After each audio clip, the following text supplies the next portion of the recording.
ಜೈ ಭೀಮ್ ಯುವ ಶಕ್ತಿ ವತಿಯಿಂದ doctor B R Ambedkar 134ನೇ ಅದ್ದೂರಿ ಜನ್ಮದಿನ ಆಚರಣೆ. ಯಲಹಂಕ ತಾಲೂಕು ಹೆಸರುಘಟ್ಟ ಹೋಬಳಿಯ ಸೊಣ್ಣಿನಹಳ್ಳಿ ಗ್ರಾಮ ಪಂಚಾಯತ್ ವ್ಯಾಪ್ತಿಯಲ್ಲಿ ಜೈ ಭೀಮ್ ಯುವ ಶಕ್ತಿ ವತಿಯಿಂದ ಡಾಕ್ಟರ್ ಬಿಆರ್ ಅಂಬೇಡ್ಕರ್ ಅವರ 134ನೇ ಜನ್ಮ ದಿನಾಚರಣೆಯನ್ನು ಅದ್ದೂರಿಯಾಗಿ ಆಚರಿಸಲಾಯಿತು. ಡಾಕ್ಟರ್ ಬಿಆರ್ ಅಂಬೇಡ್ಕರ್ ಅವರ ಭಾವಚಿತ್ರವನ್ನು ಬೆಳ್ಳಿ ರಥದಲ್ಲಿ ಕೂರಿಸಿ ಡೊಳ್ಳು ವಾದ್ಯಗಳ ಮೂಲಕ ಮತ್ತು ಮಹಿಳೆಯರು ಕಳಸಗಳನ್ನು ಹೊತ್ತು ಗ್ರಾಮದ ಪ್ರಮುಖ ಬೀದಿಗಳಲ್ಲಿ ಮೆರವಣಿಗೆ ಮಾಡಲಾಯಿತು.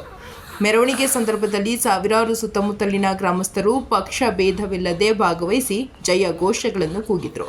ಇದೇ ವೇಳೆ ಸಾವಿರಾರು ಜನಗಳಿಗೆ ಅನ್ನ ಸಂತರ್ಪಣೆ, ಮಜ್ಜಿಗೆ ಪಾನಕ ವಿತರಣೆ ಮಾಡಲಾಯಿತು. ಹೆಸರುಘಟ್ಟ ಬ್ಲಾಕ್ ಕಾಂಗ್ರೆಸ್ ಅಧ್ಯಕ್ಷರಾದ ಅದ್ದೆ ಮಂಜಣ್ಣನವರು ಭಾಗವಹಿಸಿ ಡಾಕ್ಟರ್ ಬಿಆರ್ ಅಂಬೇಡ್ಕರ್ ಅವರ ಭಾವಚಿತ್ರಕ್ಕೆ ಪುಷ್ಪನಮನ ಸಲ್ಲಿಸಿ ಗುಣಗಾನ ಮಾಡಿದರು. ಈ ಕಾರ್ಯಕ್ರಮದಲ್ಲಿ ಜೈ ಭೀಮ್ ಯುವ ಶಕ್ತಿ ರಾಜ್ಯಾಧ್ಯಕ್ಷರಾದ ಹನುಮಂತರಾಜು, ಹೆಸರುಘಟ್ಟ ಬ್ಲಾಕ್ ಅಧ್ಯಕ್ಷರಾದ ಗೋವಿಂದರಾಜು, ಸೊಣ್ಣೇನಹಳ್ಳಿ ಗ್ರಾಮ ಪಂಚಾಯಿತಿ ಅಧ್ಯಕ್ಷರಾದ ನರಸಿಂಹಮೂರ್ತಿ ಹಾಗೂ ಇನ್ನಿತರರು ಮುಖಂಡರು ಭಾಗವಹಿಸಿದರು. ವರದಿ ಹನುಮಂತರಾಜು, NKS TV4 ಬೆಂಗಳೂರು.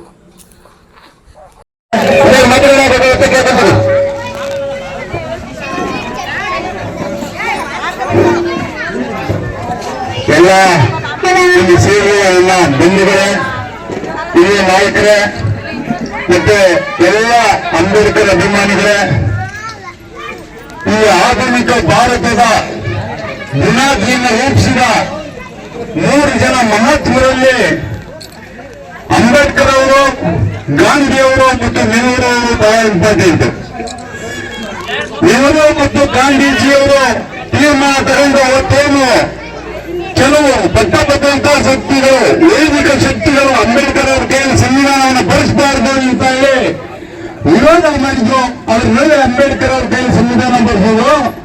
ಅಂಬೇಡ್ಕರ್ ಜಗತ್ತಿನ ದೊಡ್ಡ ದಾರ್ಶನಿಕ ವ್ಯಕ್ತಿ ಅನ್ನೋದನ್ನು ನಾವು ಮರೆಯಬಾರದು.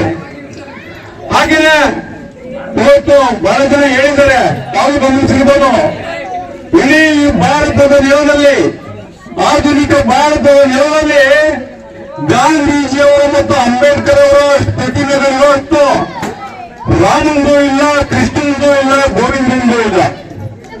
ಅಂಬೇಡ್ಕರ್ ಅಂತ ಮಹತ್ವದ ವ್ಯಕ್ತಿ ಅನ್ನೋದನ್ನು ನಾವು ಮರೆಯೋಂಗಿಲ್ಲ. ಇದು ನಮ್ಮೆಲ್ಲರ ಹೆಮ್ಮೆಯ ಸಂಗತಿ. ಎಲ್ಲಾರ್ದು ಒಂದು ತಪ್ಪು ತಿಳುವಳಿಕೆ ಇದೆ ಬೇರೆಯವ್ರಿಗೆ. ಅಂಬೇಡ್ಕರ್ ಬರೀ ದಲಿತರ ವ್ಯಕ್ತಿ ಅನ್ನೋದು ಬಹಳ ದೊಡ್ಡ ತಪ್ಪಿದು. ಈ ದೇಶದ ನೆಲದಲ್ಲಿ ಒಕ್ಕಲಿಗರಿರ್ಬೋದು, ಕುರುಬರಿರ್ಬೋದು, ಹಿಂದುಳಿದ ವರ್ಗಗಳು ಎಲ್ಲರಿಗೂ ಕಾನೂನಲ್ಲಿ ವಿಮೋಚನೆ ಕೊಟ್ಟಂತವರು ಡಾಕ್ಟರ್ ಬಾಬಾ ಸಾಹೇಬ್ ಅಂಬೇಡ್ಕರ್. ಯಾಕೆಂದ್ರೆ ನಮಗೂ